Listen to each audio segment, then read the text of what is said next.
you have an interesting proposal there about banning online campaigns and resorting to print.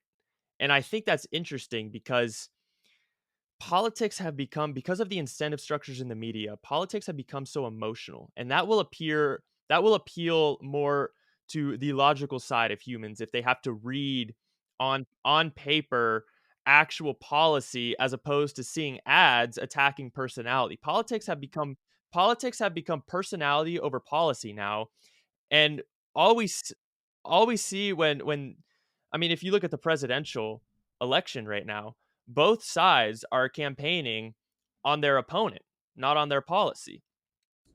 Well, we've been doing that for a long time now. When I say, the term we use in the advertising industry is long form. It doesn't have to be in paper. It could be direct mail and in newspapers.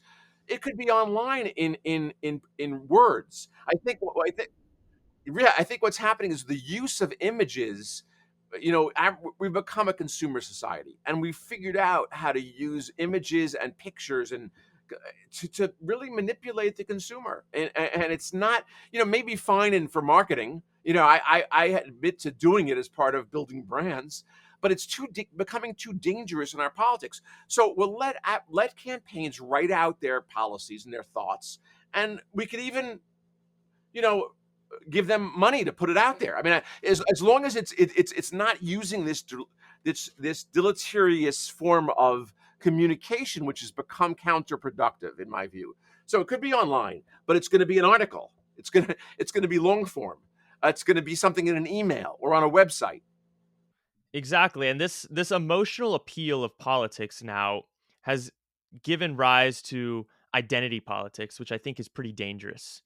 And you touch on this in the book of why politics has become so tribal. It seems that political parties are more so coalescing around personalities.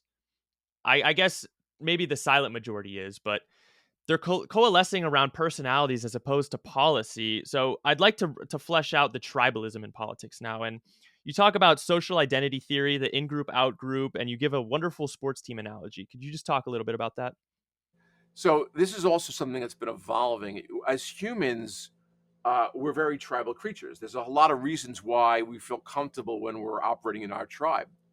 Now, and that's just a part of human nature. Now let's explore it from an evolutionary perspective. Millions of years ago, those tribal that's in our genes to basically for safety and security to rally around our tribe. And when our primitive brain is triggered to flee or fight, or this is all natural stuff. Now, it's all part of being human. It's our DNA ancestrally, if you will. Societies since the ancient Greeks have figured out that this part of our brain is not a good way to solve problems.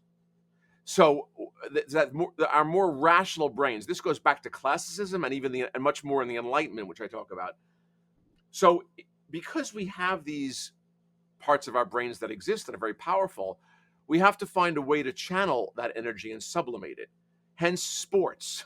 We have societies since the Greeks have developed competitions in sports as a way to allow humans to vent, if you will, these amygdala-driven tribal natures, in the hopes that by doing that they won't have as many wars and will work together on the more rational sides of their brains, as per what the Enlightenment taught us. So there's different ways that humans operate. And what I'm saying is that somehow we're at a place now where we're treating our public policy problems as if we're watching a wrestling match. It's though we getting making evil the out group and criticizing them and feeling great about your team. That's wonderful for a sports arena. It's appropriate. But since, and I do pin some of the blame on this on Newt Gingrich and his arrival, because there was a concrete move to demonize the other side in the era when Gingrich took over the House. There was they always did this to some degree, but in my day, and again I'm older than you, there was much more of a collegial. Even when you disagreed, you were a good person and you wanted the best for the country. But somehow in the '90s, late '90s, that turned. It became much more about the way to get your policies passed was by demonizing and making evil the other tribe. And it was very specific strategy. I mean, Newt Gingrich famously would, for the House conference, the Republicans in the House at that time, he distributed a glossary of terms they should use when referring to the Democrats, which were really, like, it was really bad terms. It wasn't, we disagree. It was like, evil, communist, pink, whatever the emotional terms. I'll give you one more example. It's very funny for your listeners. But during this time, C-SPAN became very common, and so Gingrich was is a brilliant politician. He used C-SPAN. He had, as the majority party, he got to design how C-SPAN would work. And what they did is they had only a single camera pointing at the lectern. And what would happen is every day, there were these long tirades of speeches demonizing the opposition in horrible terms. What the viewer on C-SPAN didn't know was that the room was empty. These were basically theater performances, because it wasn't an actual live session of the House. It was an after session talk, which was an empty chamber. So in other words, these were staged. So I'm bringing up these examples because it's part of this movement where we've allowed theater and sports to dominate our civic sector, and it's very dangerous. We have to recognize this, and recognize that we need to have rational brains here if we're going to be able to solve problems. Exactly. I think that assessment is spot on. And this whole personality politics, I'll call it, of attacking personalities, I think is so destructive because it shifts the focus away from policy. And I try to be as objective and open minded as possible. And I think I do a very good job of that. And this podcast has helped me a lot with that. But even I myself at times find, with the sports team analogy, let's go back to that. For example, I'm a Los Angeles Rams fan when it comes to the NFL. When I hear people talk about negative aspects of the Rams, or make an argument of how they're going to lose or anything like that, it hurts. I mean, it doesn't hurt me, but it's like it's frustrating. You hate to hear um conflicting opinions and assessments about your beliefs. And I do find myself um falling victim to that sometimes. I'll be completely honest, not just with politics, but with views in general. When I love open dialogue, I'm very open-minded, but when you hear opposing arguments attacking your beliefs, it does hurt a little bit. Well, so this is, I didn't want to go into too much of the social science behind this, but absolutely, when you're bolstered by your in group and you attack your out group, there are certain chemical endorphins that get released. This is biological. This is not, the fact that you feel this is because you're human. So this is part of our chemistry, and we should recognize that. And that's, by the way, again, why societies have found ways to channel some of this. It's very easy to slip into these behaviors because they're instinctual. And what I think's happened is the combination of the demonizing of the opponent.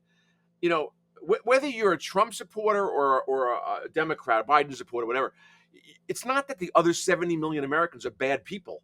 They're not evil people. We have, we've become to believe that the opposition is evil. Let's even take a very polarizing topic, which is so ironic to me, like immigration. It's become so, like you're open borders, closed bill walls. Immigration is a complex set of problems that need logical solutions that do multiple things. That, for example, secure borders, because we can't be invaded. We need more security, but we also need more asylum judges. So we need rules on how do we want to balance we skills that we need and workers that we need. But so there's a set of balances, and this can be solved if you have a problem solving group. It can't be solved by screaming at each other. And so we've allowed it to become so emotional.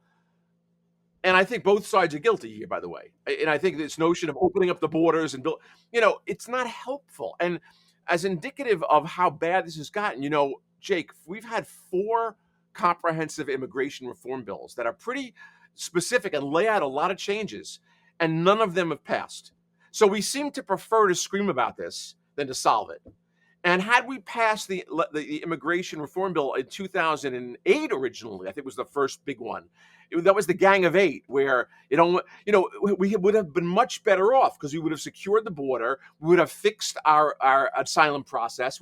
Anyway. So we keep delaying this and wondering why it's getting worse and worse. And it's a real problem. I concede it's not manageable. The border is no longer manageable, and Democrats who deny that are idiotic, and Republicans who say the only way to do it is to completely, deport millions. That's not going to work either. So let's face the problem. And this is why I loved someone like John McCain, because he was a center right Republican, but he knew that common sense made sense. You can't, like so that original 2008 bill that I refer to, on one hand, both sides hated it.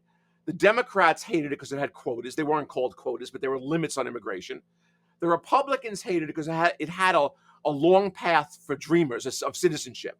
It wasn't easy, but it was going to allow people, yes, who have been here illegally, to work hard and contribute and then become citizens. So be it. And that was impossible for. So the two sides dug in, and here's what's interesting, Jake.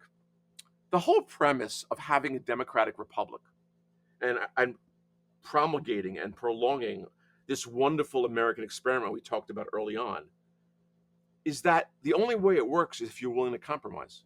See, it doesn't work otherwise, because you never get everything you want. We would never have gotten to a constitution again, history. The bitter original American schism, which became the battle between the Federalists and the Democratic Republicans in the late 1780s and 1790s, this was a bitter division that had Madison especially not figured out how to thread the needle through a series of compromises at the Constitutional Convention, we would have never gotten there. We wouldn't have had a country. So I mean, if you're not willing to compromise, and by the way, the compromises could be costly. There were people at that Constitutional Convention that were furious that we were not addressing slavery. And there were others that said if we ban slavery, we're not going to do it.